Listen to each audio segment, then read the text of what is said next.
Warm welcome. You're watching 7 at 7, the only news bulletin where we curate the day's top 7 stories for our viewers. I'm Preeti Chaudhary, and right before we get into the headlines, I want to take you through numerically where India stands with its fight against COVID-19. Well, the total number of positive cases are 1,51,767. We've recorded 4,337 deaths. The worst hit state continues to be the state of Maharashtra, recording 54,758 COVID-19 positive cases with 1,792 deaths. Tamil Nadu, total cases of 17,728 positive cases, recording 127 deaths. Gujarat now stands at 14,821 coronavirus positive cases, recording 915 deaths. This is where India, at least numerically, stands with its fight against COVID-19 as of just about half hour ago. So these are the figures. Let me quickly. Now, China has struck a conciliatory note in the midst of an ongoing border standoff in Ladakh. Chinese envoy to India, Sun Weidong, stated that both nations do not pose any threat to each other. He also underscored the need to consolidate ties. The statement comes shortly after Chinese Foreign Ministry said that its stance on the border issues with India is consistent and clear. China, however, stressed that the situation in China-India border area is overall stable and controllable. The United States, meanwhile, has offered to mediate between India and China. US President Donald Trump, in his tweet, stated he is willing and able to mediate in the India-China border dispute. The standoff began earlier this month when Indian and Chinese troops entered into a physical confrontation near the Pangong Se Lake in Ladakh.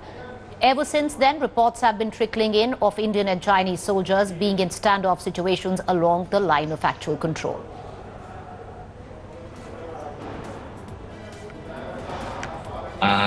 My thanks also goes to the Confederation of Young Leaders, CYL, for organizing this online event during the epidemic. I would like to say first that the virus makes us keep social distancing, but it can never keep us apart in heart. I want to now connect to our Foreign Affairs editor, Geeta Mohan, who's joining me for the latest update. You know, Geeta, with what seemed to be an escalating diplomatic crisis, especially even on the border, has it de-escalated now, or, things still brewing?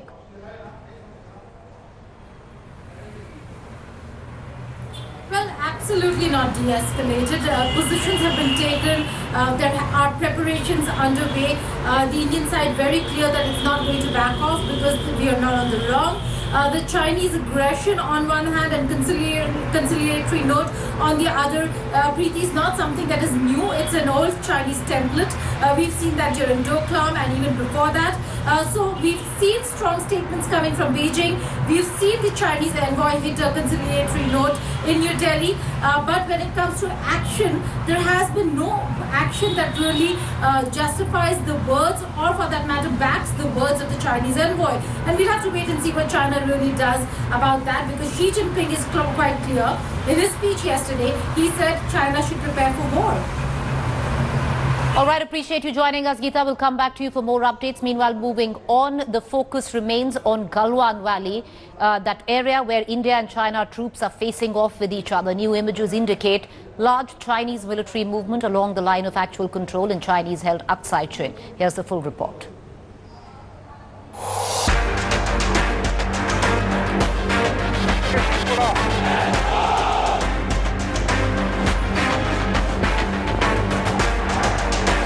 Prepare for war, be battle ready. That was the ominous message from China's Premier Xi Jinping yesterday to the People's Liberation Army at the National People's Congress in Beijing. A powerful nation cornered by the COVID-19 pandemic, issuing a very public threat to the world. And today we're going to show you why Xi Jinping's words may not just be rhetoric.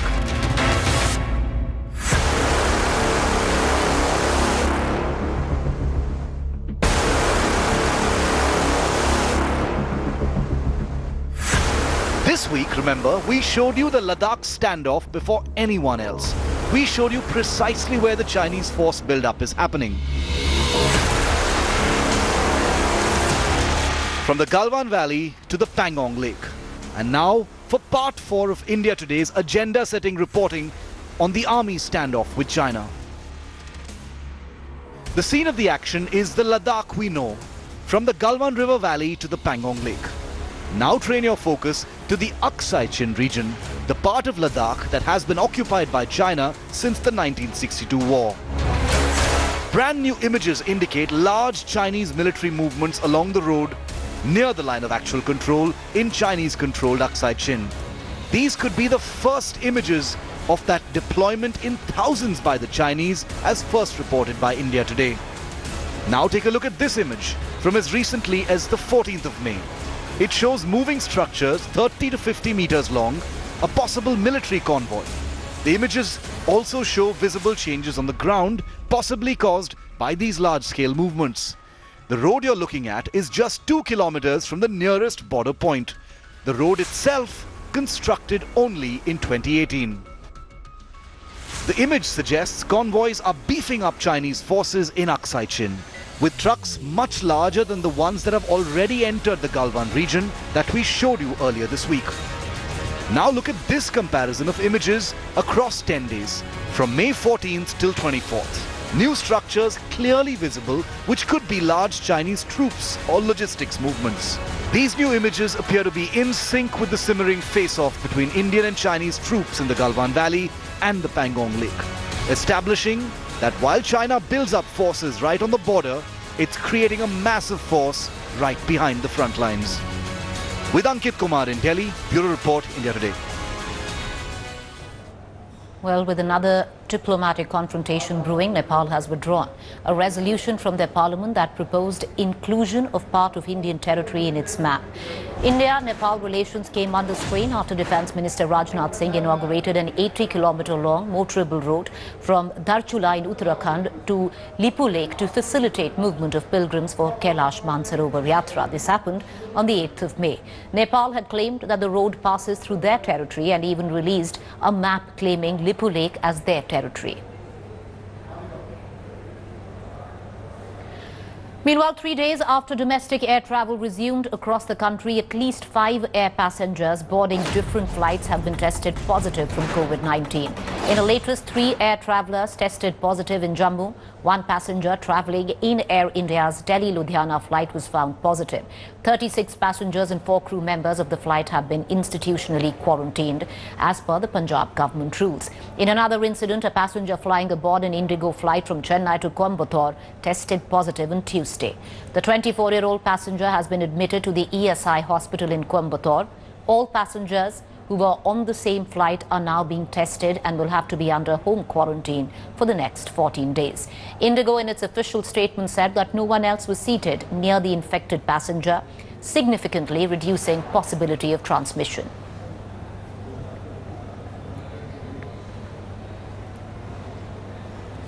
As lockdown 4.0 nears its end, India Today has scooped inside information of how the lockdown 5.0 will look like. Now, this is source-based information that the centre may ease restrictions on most parts of the country. Not just that, the centre may allow reopening of salons, gyms, religious places outside religious places. However, the schools, colleges, malls will remain closed. It has been learned that Prime Minister Modi will address issues relating to Lockdown 5.0 in his Mann Ki Baat on Sunday. Sources said that the Lockdown 5.0 will focus on 11 cities with 70% of payload of COVID. Sources say that the states will have a greater say on the way forward and decision pertaining to relaxation of curbs. Meanwhile, after allowing buses to ply, Delhi government now wants metro train services to start. In Karnataka, an apex body of mall owners said they have assurances by the Chief Minister that malls will reopen after the centre gives out its plan. All right, so this is the new blueprint of Lockdown 5.0. This new rule book will be implemented starting Monday, which is the 1st of June. The Prime Minister in Mann Ki Baat on Sunday will be giving out details as per our sources. My colleague Kamaljit Sandhu joins us for more information on this. Kamal, will you take us through on what you've learned would possibly be the blueprint of Lockdown 5.0?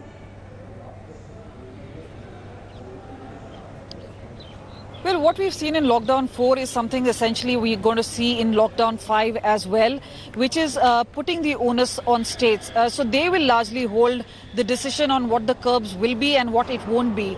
A larger guideline of what's not allowed, which is basically a negative list, is something MHA is going to do, which is obviously closing down of schools, colleges, institutions.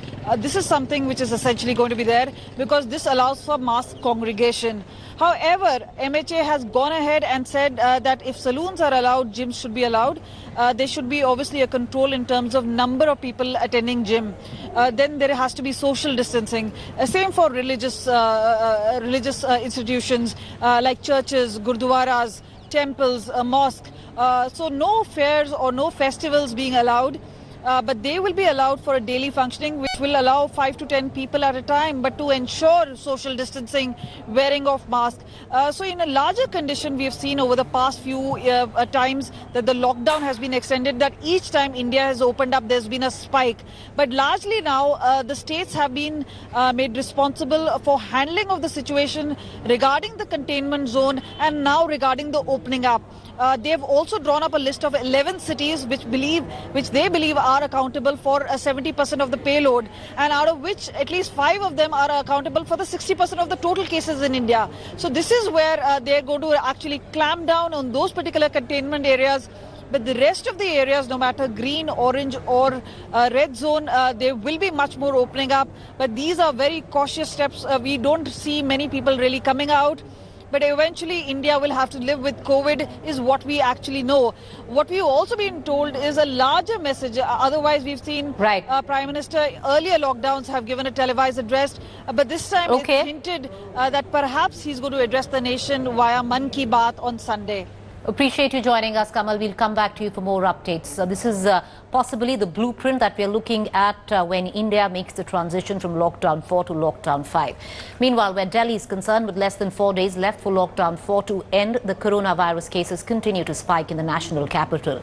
With what we did see today was the biggest ever hike. 792 cases were reported in Delhi in the last 24 hours, but with cases increasing at an alarming rate, is it right for Delhi to open up? That's the big question.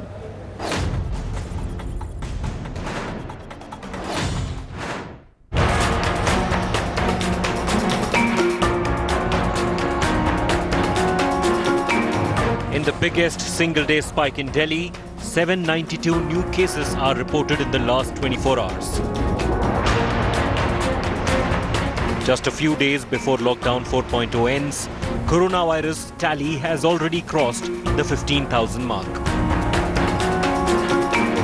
Since the Delhi government announced relaxations in lockdown norms on May 18, COVID cases have increased by more than 5,000.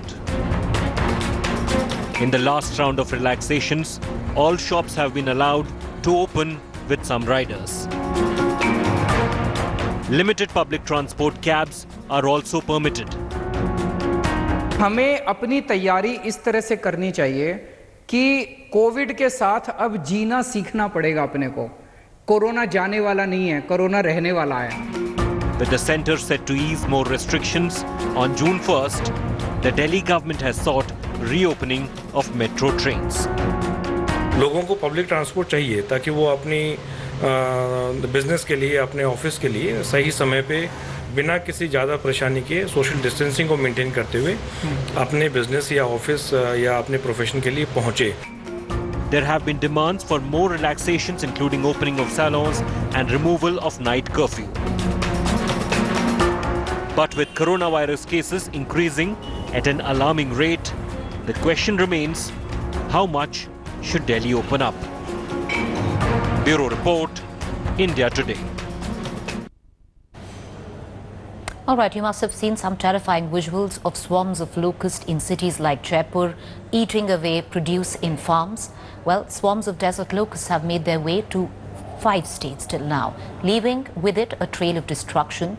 The desert locusts move in large groups called swarms and can eat crop up to their own weight every day. Take a look at this report.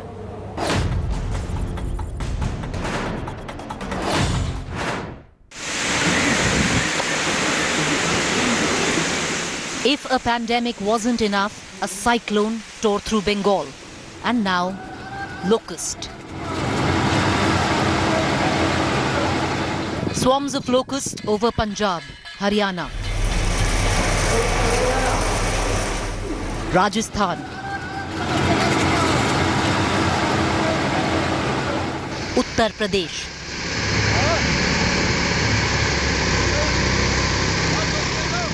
Madhya Pradesh. Attacking fields, eating up standing crop within hours, leaving in its wake a trail of destruction and misery. In what is slowly registering as the worst locust attack we have seen in 3 decades, till now, over 104,000 acres of cotton, summer pulses and vegetable crops have been totally destroyed by locust in 6 states. कल टिड्डी आई थी अभी पूरी फसल को पेटे मेटे पूरे नष्ट कर दिए। हम तो बर्बाद हो गए महाराज।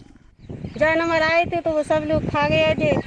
टिड्डे हटे, गिद्दी हटी, बाजरा तो पूरा नष्ट हो गया। हाँ सारे चले गए। 3000 रुपया की लागत लगी थी। To minimize crop damage, state governments have activated a pesticide campaign. Farmers on their own are using smoke, loud noise to ward off swarms, beating thalis.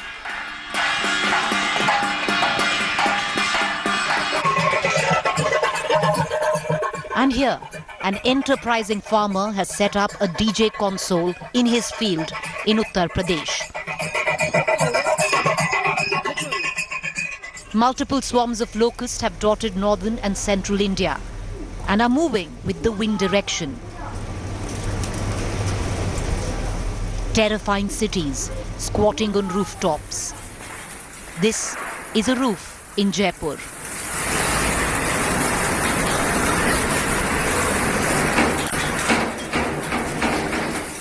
This is Jaipur's famous Johari Bazaar.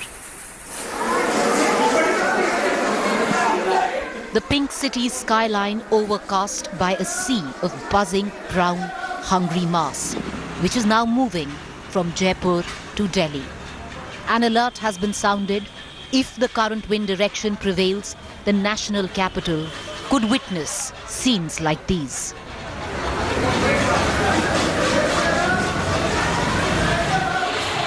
It's been a long season of a nasty, virulent virus, of a storm slamming into a state of abject human suffering.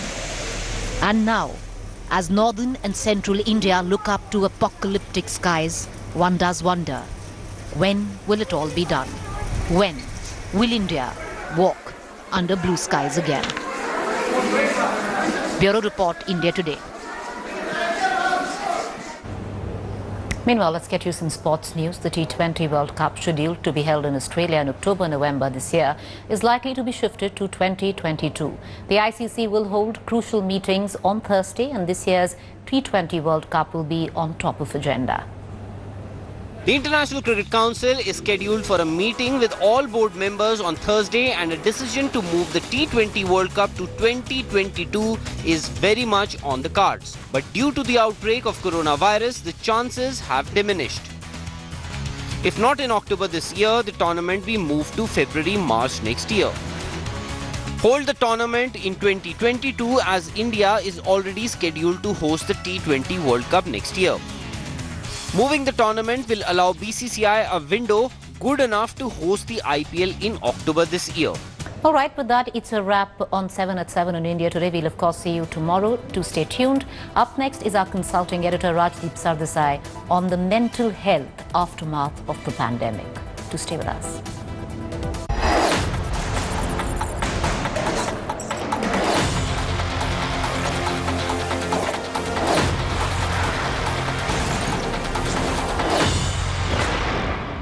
Hi everyone, Preeti Chaudhary here. Hope you like this video. For latest news and analysis, like and subscribe to the India Today YouTube channel. And don't forget to press the bell icon to stay updated. Thank you for watching.